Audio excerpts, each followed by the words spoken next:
Welcome back to my YouTube channel. Hi, hello. If you are new here, we are so happy to have you. And as always, make sure you like, comment, and subscribe because it really supports the channel. But I am Lilybelle and I thought I'd bring back another book video because it has been quite a while. I know I've done like some book tags and shown like my favorite books and things recently, but I haven't done a reading wrap up since March, which is kind of crazy because we are about to enter into August. So I thought, let's quickly catch up. Let's go through our April, May, June, July, 4 months of reading that I have not caught you all up on. I'm sure you've probably still seen me talk about the books in some other vlogs sprinkled through or some of my other kind of book videos. But majority on this channel, we do a lot of lifestyle, a lot of early bird morning routines. But I am a graduating naturopath, so I love to share all things kind of health and routine, and books are something I really utilize for my mental health routine. So let's dive in. We've got a pretty good stack here. I'm pretty excited. It's been a very good reading year so far. A few little book slumps along the way, but we're doing pretty good. We are on track for our Goodreads goal. I set the goal of 55 books this year, and I've currently read 30. It's saying I need to read one more book to get back on track, but I still feel like we're on pretty good track. Stick around, make sure you subscribe, and let's get into the book stack. First book of April was The Ballad of Songbirds and Snakes. First of all, can we just show appreciation for this stunning cover? I absolutely love it and I want to get all of them. I think these were like the special edition that kind of have been released since Hunger Games kind of has been like spiked up again, and I'm a huge Hunger Games fan. I have the box set just up there and I need to get them all in this one as well. I'm also really keen to read The Sunrise on the Reaping, but I've kind of been putting it off because I want it to be closer to when the movie comes out. This book is about Snow. Everyone knows Snow from the Hunger Games, but this is his backstory. How did he get to like where he is in the Hunger Games and running the whole show? I would say it's definitely not outstanding if you haven't read any of the Hunger Games books. It won't really mean much, but I did really love it. And I actually really loved the movie of this as well, which I watched straight after reading it. And I think doing that together really helps. But I rated this like a 3-star for me because it's a prequel and I'm already such a huge fan of the Hunger Games. This for me is like a 3 out of 5 stars. Did what it needed to do. So happy they went backwards. It makes so much sense. I don't know how Susan Collins does it. It's like she already had pre-written these books before creating the Hunger Games. The way they flow onto each other is outstanding, even though she wrote this afterwards. If you read Hunger Games, it's definitely a must read. This is Snow's story and I did really love it. Next book was definitely an anticipated read for the year and I'm waiting for this to come out. And I know it has very controversial mixed reviews, this whole series. Ever since the first book, I feel like it's had such divided opinions, but I'm still a pretty big fan. And that is Fearless by Lauren Roberts. First of all, I just love this cover. We had Powerless, Reckless, and we had a Powerful novella in between, and then we had Fearless. And I'm pretty sure there's a Fearful novella coming out, which I'm actually really excited for because I think she writes her novellas so well. They're like gripping page turners and really good backstories because I know I loved Powerful a lot more than Powerless. But nonetheless, I do really love this third installment in the series. Do I think a lot of it was repetitive? Yes. But did I see the ending coming? Absolutely not. Not sure that it was my preferred choice of ending, but I was still shocked. So I feel like you've done a good job to shock me. Payton, I don't know, this whole love triangle is definitely not my favorite thing as well between the brothers, but I like the world. I like how easy they are to read. Kind of a 4-star series. I definitely recommend it. I can see why people are divided in the opinions, but I kind of push it aside. Did I enjoy my time reading it? Yes. I rated Fearless 4 stars. I can't really explain this one because then it would spoil all the others. Would I recommend? Yes. If you're new to fantasy, I would also recommend. Next book, Conditions of Will. I had no idea this was coming out. When it came out, I was so shocked and I was so excited to see Jessa Hastings had written another book, and now she is just feeding us. This woman is feeding us in 2025. I am a huge Magnolia Parks fan. Particularly, I'm a Magnolia and BJ girly more so than a Daisy Hates. I was not sure what I was in for. I was like, ooh, a standalone. Don't know how she's going to do it, but boy, did I read this in 24 hours. 5 stars. I have not recommended this more. The way this touched on family dynamics, sibling dynamics, but my favorite part is that Georgia studies in London. She's from America. It's like a small town. Is it small town? Very conservative American versus a crazy family dynamic that probably doesn't quite suit the conservative picture. Anyway, she's gone to London. She's studying some type of like psychology, like something with how you read minds, read people's thoughts and things like that. Oh my gosh, the way that was drip fed throughout the story, like you had George's inner thoughts and the way she could explain things was so clever. I was like, I don't know what Jessa Hastings researched to be able to write about it in this book, but it was so, so clever. It was one of my favorite parts. The realisticness of this book, that it was just not like a happy-go-lucky family. It felt like it had real life problems, and I've heard a lot of people say they could really relate to this book. I kind of get it, why everyone was like drawn to this book. They could relate with the characters. It's such a heavy character development, and I feel like you get to know all the characters on such a deeper level. I couldn't recommend this more. I'm honestly not going to say too much else because I want you to kind of go in blind like I did and just have the time of your life. No pun intended with her next book release. But yeah, really, really enjoyed this one, 5 stars. Next up, I decided to continue a little cozy fantasy series that I started a little while ago. And I still haven't read the 3rd one, but nonetheless, I love this little cozy fantasy. It's like a great palate cleanser. When I need, I can just dive back into the world. And Emily Wilde's Encyclopedia of Fairies, but this one is Emily Wilde's Map of the Otherlands, and I loved this. I find it so charming, whimsical, easy to pick up, easy to read. I love the banter. It's just so, so cute. I really need to read the 3rd one. I forget what happens in this one. New project is her creating a map of the realms of the fairy that they kind of explored in the 1st one. So I highly recommend this cozy fantasy series. If you love fantasy, but you love romance and you just think, I don't know if this is for me, I actually think it is for so many people. It's just so easy, so cute. I really like how much I can picture the world, which doesn't always happen to me in all the fantasy books I read. But this one, I felt like I was really taking an actual journey and picture of what I was reading. I would say 3 stars. I think the 1st one was like a 3.5. Oh, Emily Henry had her new release. We all know this every year, her new release. It's so hyped. It's so talked about. It's very divided. And for me, was it a hit or a miss? Unfortunately, it was a miss. This was actually, I'm in a book club and this was our book club pick as well. Chatting to everyone about it, if anything, made my rating go down lower because we were all just kind of, some people loved it, some people were disappointed, but it just stood out for me more reasons why I was like, no, it just didn't quite grab for me. I didn't enjoy the plot. I didn't enjoy the pacing. I don't understand why within the first 100 pages they were already making out. It was so confusing to me.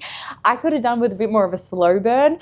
And I just didn't know what was happening at the end. I was like, am I reading a mystery? Like, it was just too much going on. Pacing was all off for me. I wasn't a huge fan.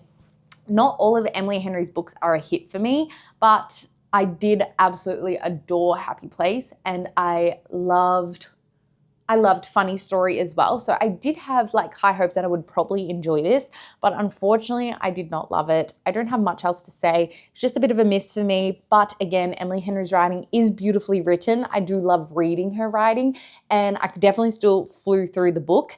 I just found myself not wanting to pick it up. So that was a little bit of a miss this year. But my next book, this has to have been one of my top favorite books of the year, and a book I want every person to read. It's a little bit of a different genre because it is based off a true story, and that is Tuesdays with Morrie. This is a book I just want to hold so closely to my heart. I want to make my kids read it in the future. I want everybody to read it. I want this book to be one that I annotate and give to friends as a gift. Oh, it is just tears in a book. It is love. It'll make you smile. It'll make you bawl your eyes out. This is the last class of my old professor's life. Took place once a week in his house by a window in the study where he could watch a small hibiscus plant shed its pink leaves. The class met on Tuesdays. It began after breakfast. The subject was the meaning of life. It was taught from experience. So you go on a journey of Tuesdays with Morrie, a true story that shines and leaves you forever warmed by its afterglow. I still remember this book so much. If you watched one of my other reading books where I talked about one of my favorite books of the year, I had highlighted so much in here and I read out a few of the quotes, but I think everyone needs this book on their shelf. I've been waiting all year for this book. Rewind it back. Liz Tomford always delivers. I absolutely love the Windy City series. I have been a huge fan of all of the books. I'm here behind me, but I have loved every single book. It is a 5-star or a 6-star series for me. I love it. I think one day I will reread them. This one followed Hallie and Rio, which I absolutely loved their names. But we had been waiting for Rio's story for such a long time. He's been the single friend across the group because it is found family, strong concept across all these books. But Rio was always single. Anyway, he finally has the chance to find his love, and the book is just beautiful. And also because it was the final book in the series, I loved all the drip feeding it gave us of all the other books and where the characters are currently at in their life. Couldn't have done it better. So I'm really excited to see whatever other series Liz Tomford is starting, but this series will definitely hold a special place in my heart. I love the plot and kind of the depth within these romance novels that I find not all romance novels have. Such a good series. Decided to jump back in and continue another found family series that I kind of take my time to read. I still have not finished this series, and I know there was a new release which kind of sparked my interest to pick back up the series again. Read Saving 6. I'm now up to Redeeming 6, which I have started, but again, I'm taking my sweet time. This is the Boys of Tommen series. It is so deep, so intense, so sad. I don't feel like you can always just pick up this book. Do I love this series though? Absolutely.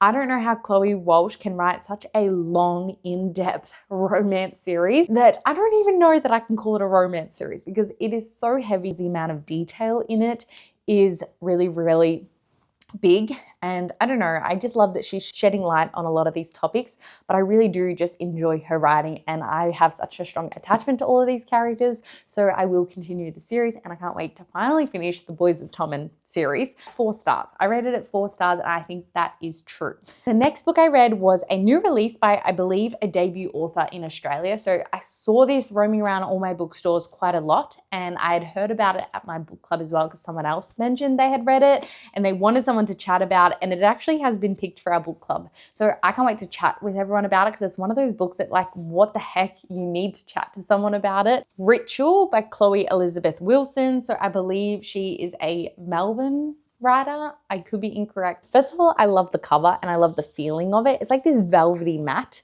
Not many of my books feel like that, but I wish they all did because it is so beautiful and it's nice and floppy, which we also love. Ritual is the name of this made-up cosmetica store. So Ritual Cosmetica, and it's about this girl who like gets a job in it, but oh my God, it's basically you're following the journey of what it's like to be in like a cult-like business. I don't know what else to say. I feel like you don't need to know much going into this. It's a page turner. I couldn't put it down. I was so confused. Did I love it?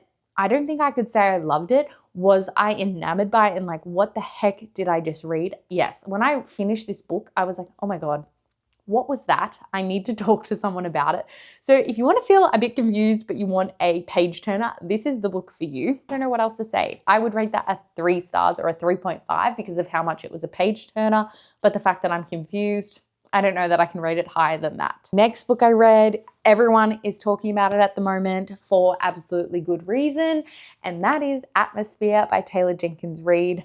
Love our cover, but I also love the US edition cover with the face. Actually, it kind of gives me like Daisy Jones and the Six Spies, but anyway, love both covers. This is Atmosphere, a love story by Taylor Jenkins Reid. I was the silly one who had no idea going into this that it was like a love story, even though it's written right there. But I was so confused at first, and I had to read a few chapters back when the love story really started to develop because I was like, did I miss something? And yes, I did. But nonetheless, this book is incredible. Another book I couldn't put down. I think I read this in just over a day. It's set in the 1980s at Houston Space Center. Women were not really in these jobs back then. And there's a couple women in this story and you're following their journey and how incredible it is. Also a separate plot throughout this whole space journey about her and her sister and that dynamic. It's extremely like turmoil, but it's incredible meaning. It gives a lot of depth. This book had me in tears, unconsolably crying. A book has not made me do that in a long time. Sat literally on the edge of my seat, tears balling down my eyes, page turning, had to reread it back again. Like, it is just so good. Idea of this book, I was really not sure if a writer could pull this off for me, but she absolutely did. If anything, I even wanted more detail in all of the space stuff because it was written so well. Is like a 4.75 star read for me. There was a couple of things that I was like, damn it, I wish that was slightly done different, which is why it's not a 5 stars, but it is so highly up there. If anything, I would also do a reread, and I think I would pick up on a lot more hints this time around. Needed a little palette cleanser, and I also saw this was highly hyped. Now, I know you're meant to read the book before, which is Every Summer After, but this is One Golden Summer. I decided to dive straight into it. A standalone, but it's like an interconnected series. And I've heard if you read Every Summer After, you have a lot more of the backstory, but it's okay. I feel like I caught up. TikTok kept telling me and showing it on my feed anyway. So I decided to just dive straight into One Golden Summer. First of all, I love the cover. I think it's gorgeous. It's like a water painting. It's stunning. I really enjoyed this. I feel like I didn't miss out too much by not reading the backstory. Charlie and Alice, and apparently it's like Charlie is the brother of Every Summer After, and it's like getting his backstory. So I really, really liked it because when he was 19, Alice took his photo and now they're all grown up. She's a photographer. It kept me on edge all the way to the ending. The decision was not made for so long. It was a slow burn, but I really, really loved it. I also really loved the grandma in the story. I think her plot was so special. And the little witty things she had to say throughout the whole book was so cute, made me giggle. But yeah, I really recommend this. I think I rated it 4 stars. Cannot believe Jessa Hastings was feeding us so quickly, and could not believe this book came out this fast. It was like I saw it announced, then I pre-ordered it, and then it was at my door. And that is Time of Your Life. Now, comparing this to Conditions of Will, this did not hit me as hard and as much as I loved Conditions of Will. They are completely different stories. For me, this one I feel like was too closely like Magnolia Parks that I couldn't quite see what the difference was or what this book was trying to tell me. Did I read it really fast? Yes, because Jessa Hastings' writing, you can fly through it. I couldn't even pronounce the characters. I know she had a pronunciation at the start, but when I was reading it, I just couldn't do it. Zolde and Joa. Don't know if I said that right. So sorry if I didn't. Supposed to meet someone like him. He wasn't supposed to be her undoing. Now, I believe this is a series because when it ended, I think it was saying like this is book 1, wait for the next installment. So this must be like her newest series. I was not hyped up enough towards this book coming out. Like I didn't know she was creating a whole nother series. I still want more of Magnolia and BJ or Daisy Hates and stuff. But then this came out because it was so close to the Conditions of Will. I just feel like this didn't do it for me. This didn't grip me as much as like the Conditions of Will did. I just feel like we're repeating some of the toxic behaviors that were in Magnolia Parks. And I would rather leave that for that series. So I don't know, this book was a bit conflicting for me. Did I love it? Will I pick up the next one if she brings out another book in this series? Absolutely yes, because nonetheless, her writing is my favorite. It wasn't my favorite. I don't know. I was infuriated with the characters at times. Even though I'm infuriated with Magnolia and BJ, it just was such a unique story, whereas this didn't feel unique enough for me. Now, this book I finished the other day because I feel like I'm in a book slump. And I thought, what do I do when I'm in a book slump? Last time I was in a book slump, I decided to do my first ever reread and reread a book that I loved and knew, and it just makes it a lot easier to pick up and keep reading. So, I've been out of this world for so long, but when I saw that book 6 has been teased, I knew this was the perfect reread. And that is A Court of Thorns and Roses. I loved this more the second time around. I can't wipe the smile off my face. I love this series so much, and I forgot how much I love it. I cannot wait for book 6, and I think after this reread, reading it in a couple of days, I think I need to keep rereading the entire series until book 6 comes out. So maybe in between all my reads, I will pick up one of the ACOTAR books, continue to finish the series, and I think it's going to make book 6 a lot more enjoyable for me. Feyre, Tamlin, Rhysand. I also forgot that in book 1, you actually don't get that much of Rhysand until last quarter. I forgot about that because the rest of the series goes on to be so much about Rhysand, and even like all of the ACOTAR memes, you hear about Rhysand a lot. I forgot he actually isn't in this book that much. So I really enjoyed going back to this. I picked up on a lot more detail. Couldn't recommend it more. I know some people say like, just push past the first book and you'll really love the series, but I also actually think this book is incredible. So I bumped this up to 5 stars on my reread. So with that being all the books I read across April, May, June, and July. I thought I would also end this video on kind of the things I see on TikTok. What's my past read, my current read, and my next read? You guys saw my past read was A Court of Thorn and Roses. Current read is The Irresistible Urge to Fall for Your Enemy. I am 95 pages in, and I would say I'm loving it. I think it's pretty easy to read. I didn't know what I was in for a Hermione and Draco Malfoy fan fiction vibe. I think it's really enjoyable. I also think the cover is stunning, so nonetheless, I wanted it on my shelf. So stay tuned for any of my other wrap-ups. I'm sure you will see my final thoughts. And then my next read that I want to pick up, which I got recommended by the raven-haired reader on YouTube, and I saw Terror at the Gates was one of her recent reads, and she absolutely devoured it and loved it. And then when I was at Target, I saw this was out. I didn't think I was going to be able to get my hands on this. I didn't think it was that highly talked about in Australia yet. So when I saw this, I knew I had to grab it, and that is going to be my next read. We were well overdue for a reading wrap up, and I love chit-chatting about books. So comment below maybe your current read. You can give me some ideas to add to my TBR, or maybe we have some similar reads. Thank you so much for coming to my channel. Make sure you like, comment, and subscribe, and I will see you in my next video. As always, lots of love from Lilybelle Lifts.